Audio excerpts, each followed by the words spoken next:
Oui, merci, merci Monsieur le Président, chers collègues. Je vous remercie pour cette communication générale, mais peut-être incomplète sur la mise en œuvre du plan de transition énergétique et environnementale de Côte d'Or 2030. Alors, c'est effectivement une politique de développement durable volontariste, avec des projets significatifs pour la transition énergétique et environnementale, et qui m'inspire trois remarques, ou plutôt trois questions.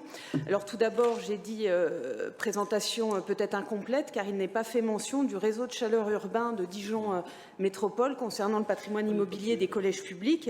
Et vous le savez, de nombreux collèges publics du département sont raccordés à ce réseau de chaleur urbain.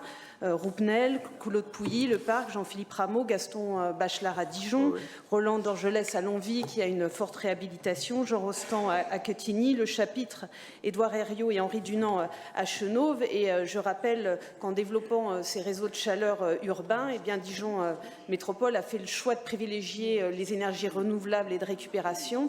Et les répercussions sont vraiment positives à plus d'un titre pour les collèges, puisque ces infrastructures limitent leur recours aux sources fossiles et préservent la qualité de l'air. Cette chaleur partagée permet aussi de mutualiser les coûts pour produire et distribuer de l'énergie. Et c'est vrai que la facture énergétique peut baisser aussi parfois pour les bâtiments de 15 à 30%.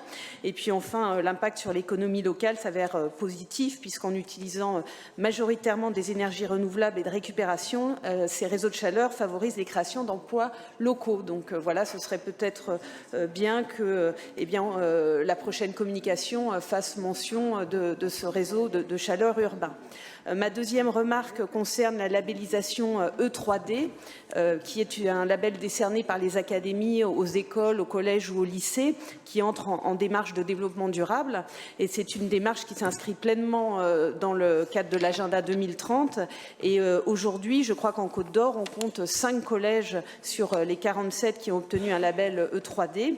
Arthur Rimbaud à Mirebeau-sur-Bèze, Claude Pouilly à Dijon, Jean-Philippe Rameau à Dijon, Henri Dunant à Chenauve, et j'ai aussi André Lallemand à Pouilly en Auxois. Donc ma deuxième question, c'est y a-t-il une volonté de la part du Conseil départemental de la Côte d'Or d'inciter et d'accompagner les collèges dans une démarche de labellisation E3D?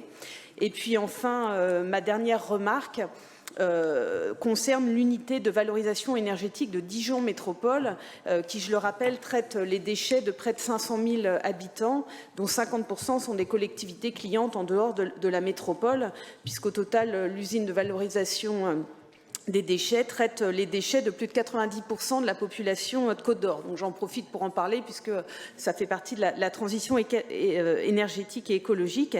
Et cette unité de valorisation et son centre de tri vont devoir subir d'importants travaux dans les années à venir afin de se mettre aux normes.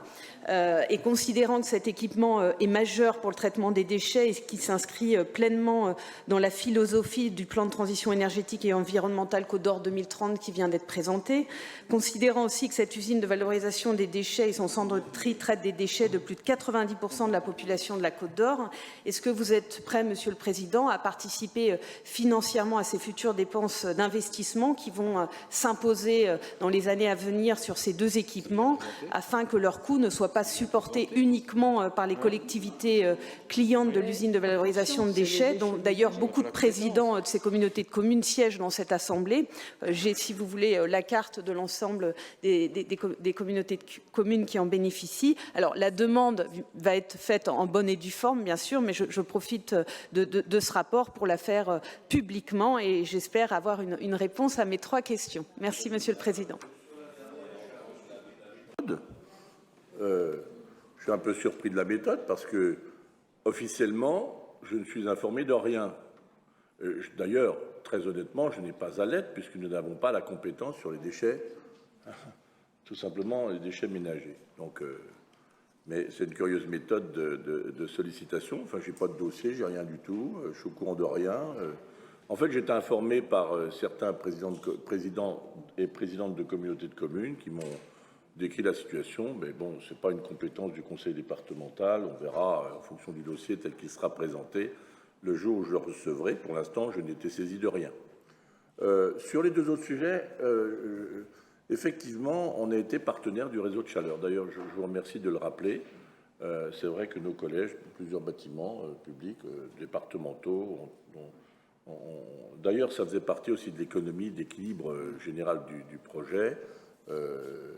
On a été sollicité en amont, d'ailleurs, pour savoir si on souhaitait s'impliquer, notamment par la consommation, enfin, je veux dire, pour utiliser ce réseau de chaleur. Et vous avez vu qu'il n'y a pas d'a priori, voilà, je vous remercie d'ailleurs de la rappeler, il y a une coopération entre le département et Dijon, et la métropole, autour de ce réseau de chaleur, donc il n'y a pas de sujet. Sur le deuxième, moi, je suis toujours engagé pour pouvoir reconnaître par les labels la qualité.